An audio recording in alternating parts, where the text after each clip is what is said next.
Now, what questions would you like to discuss in our time that we have left? Thank you so much, Karen. That was great. I really enjoyed it. I'm going to open up this time for people if you would like to, again, type in your questions in the chat section, and I will read some of those questions that anyone might have.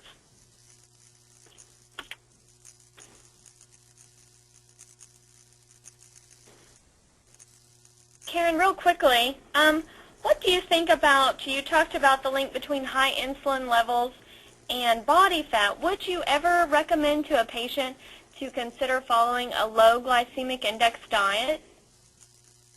That's a tough question. I think talking about glycemic index itself becomes challenging for people because there's, we as nutritionists know that there's a lot of ways to lower the glycemic load of a diet, and some of them may be less healthy than others.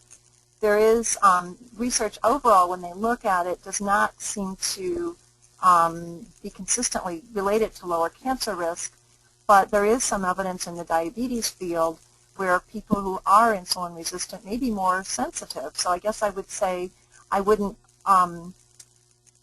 specifically use that diet as a necessary piece, but I think that the kinds, when you look at the guidelines we're talking about, when we put together this sort of a diet, it will end up really being probably a lower glycemic load pattern, eating pattern.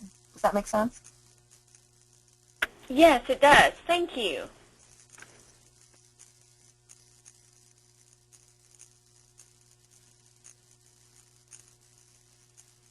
Okay, I have another question here from Erica that says, what do you think about the Mediterranean diet for cancer prevention?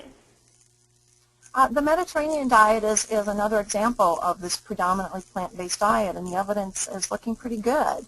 And I think that's an important message that we can share.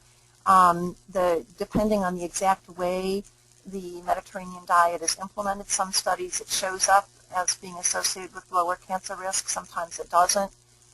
There's a new study in the American Journal of Clinical Nutrition, I think it is, or else it's the Journal of Nutrition, where the DASH diet showed up really well, and a version of the Mediterranean diet score did not necessarily make a big impact. But there's other studies where it does. And I think that when we talk with either individual patients or in programs to groups, an important message for people is that there's a lot of different ways to implement a mostly plant-based diet, and so that makes it more feasible for people to find one that really works for them and appeals to them. Great, thank you. Another question, what would you recommend for women who are undergoing breast cancer treatment? A lot of times they tend to gain weight during the treatment. Do you think it's okay to start promoting weight loss during the treatment? That is one of the toughest questions, and I've been looking at that and trying to see if we've actually got data. And it's really sketchy in terms of any actual clear evidence-based guideline on that. To me, I think it looks at like just the importance of, again, going back to the association of weight loss that involves decreased nutritional status, is not a good thing. So we wouldn't want anybody to do anything crazy to out of so much fear of weight and poor prognosis that they do things that would try to lose weight in a way that would impair their health. But I can't imagine there being any reason that gradual weight loss wouldn't. And one of the things that came out in several studies, and that was mentioned at the AICR Research Conference a couple months ago, was the really focusing on the change in body composition that's found for many women during breast cancer treatment.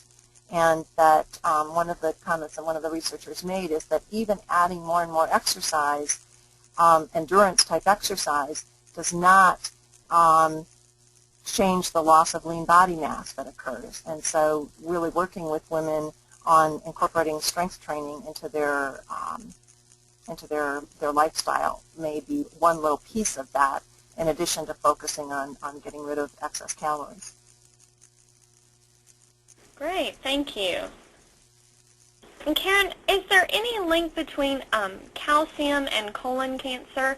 I think there was new recommendations with the new vitamin D recommendations. Was there anything about calcium? Anything new? Calcium does seem to lower risk of colorectal cancer, and actually it's not clear whether it's assumed that it's calcium, but it's, in the food studies, it's milk consumption, so we have to kind of hedge our bet saying which one is it. The new recommendations were based, again, just like with vitamin D, totally on impact of bone health. But that is one of the reasons that there is this concern for being cautious about calcium. Some people are concerned about whether too much increases risk of prostate cancer. But we do have to keep in mind that getting enough seems to be one of the pieces that can help lower our risk of colorectal cancer. Okay, great. Thank you. What about, this question is from Joel, and he wants to know, how do you address concerns presented by the Cattlemen's Association that the review of red meat data is flawed? Great question. I would really encourage you to go to the AICR website, where they've got a full and more complete statement than what I can kind of go through quickly right here. But basically, the data that that some of the people who questioned the link suggest that there were studies that were not included in the analysis in the AICR WCRF report, and that's not true. All available data was included, so it's just that in the meta-analysis there is the link seen. So yeah, I think that's probably about the best way I can answer that. And like I say, there is information on the AICR website that kind of point by point addresses some of the questions that have been raised. Thank you, Karen. I believe that's all of our questions for now, so I think that being said, we'll go ahead and end the webinar for today. Thank you so much, Karen. That was really informative. Oh, thank you. All right. Thank you so much, everyone, for joining us today. And with that, we'll go ahead and sign off.